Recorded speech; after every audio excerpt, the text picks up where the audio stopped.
May is 72 years old. She is the world's oldest supermodel. She is a force to reckon with. She was a born adventurer. I bet you have heard of her children, Tosca Musk, the filmmaker, Kimball Musk, the restaurateur, and Elon Musk, who is today probably the most famous entrepreneur in the world. Certainly was a hard birth. As any mother will contest to birth. He had a huge head. Really, you see how big his head is. You started seeing the genius in Elon at the age of 3. What did that make you do differently as a mom? I noticed that he could reason with me.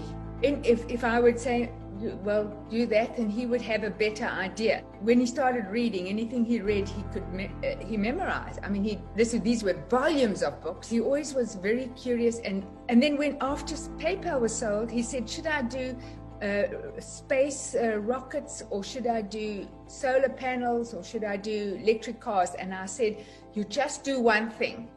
And he didn't listen to me. You were born to a couple that were adventurers, and they hopped on a boat and sailed from Canada to South Africa. And that adventuring never stopped. You grew up exploring the deserts of South Africa, looking for lost cities. Tell us about that sense of adventure growing up and what it infused in you. Well, we were kids, and all our friends would go to the beaches. We had to go to the Kalahari Desert. And my dad had said when we went into the Kalahari Desert, he wanted to show we can rough it.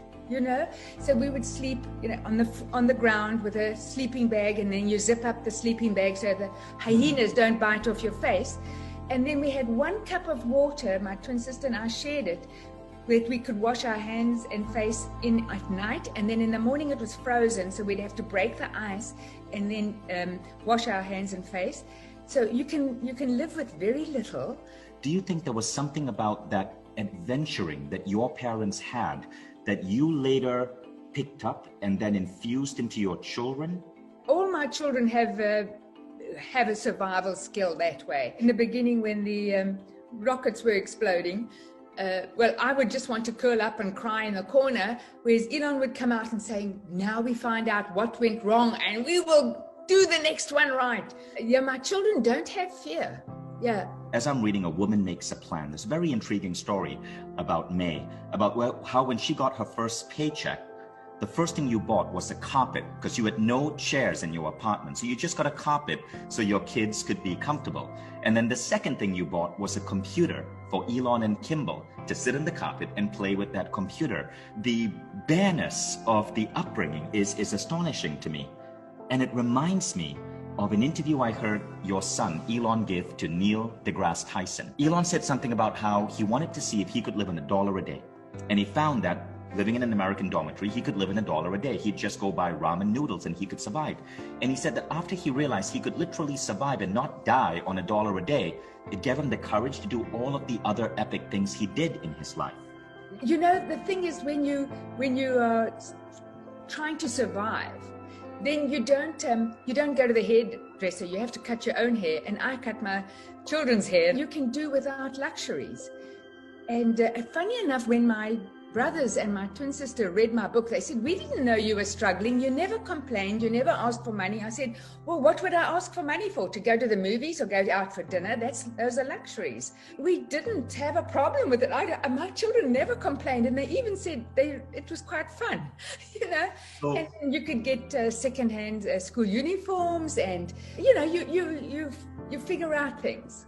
We have a leading question from Irina Shehosov. Hi, my question is, what is the most important trait you want to instill in a child? I like them to be considerate of others. Let them just be kind to others. Kindness, right? Kindness. Your children aren't just building businesses.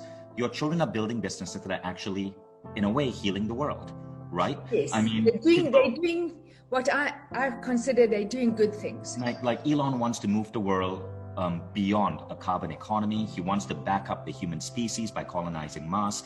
Kimball is doing so much good work in terms of organic farming and farm to table. How do you install kindness and care in a child? I was in a nurturing profession where I helped people to eat well, but they saw that people would come and see me, and then when they eat better, they're happier and they're healthier. And you could see that you're caring about other people.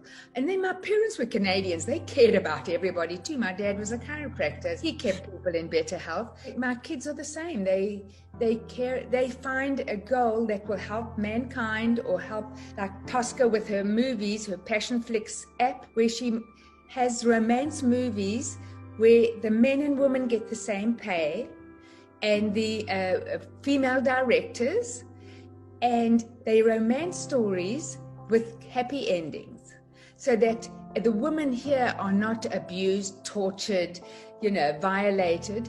They are intelligent, successful, and but drama. There's drama because it's a love story.